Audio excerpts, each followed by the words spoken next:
A couple weeks ago, I visited Busch Gardens Williamsburg in Williamsburg, Virginia for the first time, and I have a lot to say about this park. First off, let me say this is a great park. There's so much about it that I just love, but it could be amazing. This park is absolutely bursting with potential, but it feels like so much of that potential is wasted. This park has so many great ideas, but the execution just isn't that great. For example, let's start with the themed areas. I absolutely love the idea of having different areas in the park themed to different countries. It gives the park lots of potential for great theming, but in execution, some of the areas just aren't that well themed. For example, the France area of the park, I'm not a big fan of the theming. There's only a few areas that you can really tell that it's themed to France.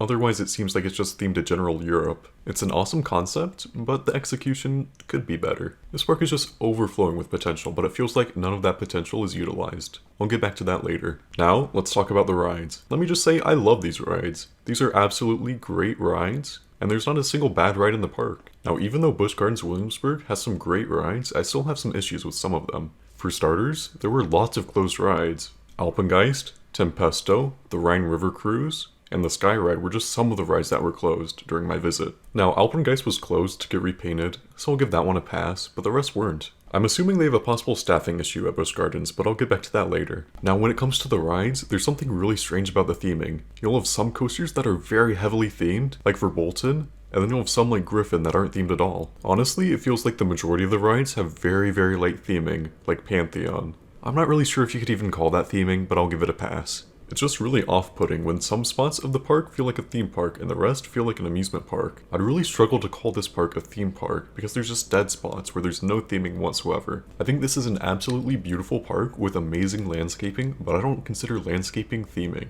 This brings me back to the park's potential and the poor execution. I feel as though the original idea was to have themed attractions along with the themed lands. So I don't know if it just wasn't in the budget, or if they forgot about it, but it just isn't there. Which is really unfortunate, because there's so much potential.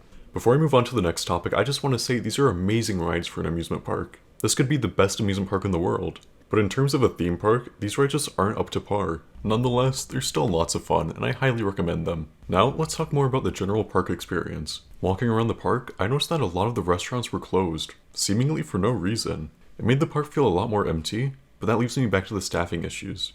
It's not like it was a quiet day or anything when I went there. The park was awfully busy. It took me about an hour just to enter the park. From waiting in line at the toll booths, to parking, to actually entering the park and going through security. It was about an hour, so that can give you some sort of idea of how busy it really was. And keep in mind, this was a Monday in October, so I assume weekends are a lot busier. The majority of my issues with this park stem from things being closed, whether that be rides or restaurants. It just felt empty. Now, I don't know if this is budget cuts or just staffing issues, but I'm assuming it's staffing issues. Now, honestly, I think this is a pretty easy problem to solve. I went to King's Dominion, which is only an hour away, and they didn't seem to have any staffing issues at all. So what's the difference? Well, I assume they give better pay, better working conditions, and better benefits. It's pretty simple. I've been a ride-out before, so I know 12-hour shifts in the hot summer sun can really suck, but the park can make it worth your time, with good pay and good benefits.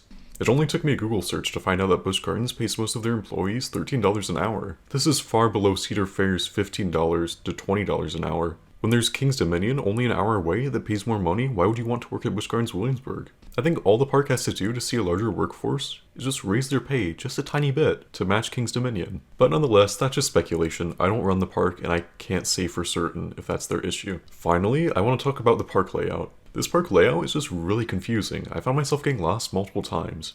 Now, once you enter the park, you have to walk down a wooded area for about 5 or 10 minutes. It's like a little hike before you get into the park. It's really strange. This trail leads you from the parking lot to the entrance of the park.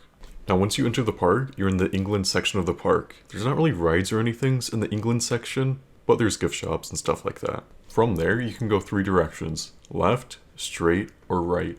At first, I didn't know you could just walk forward, so I went left.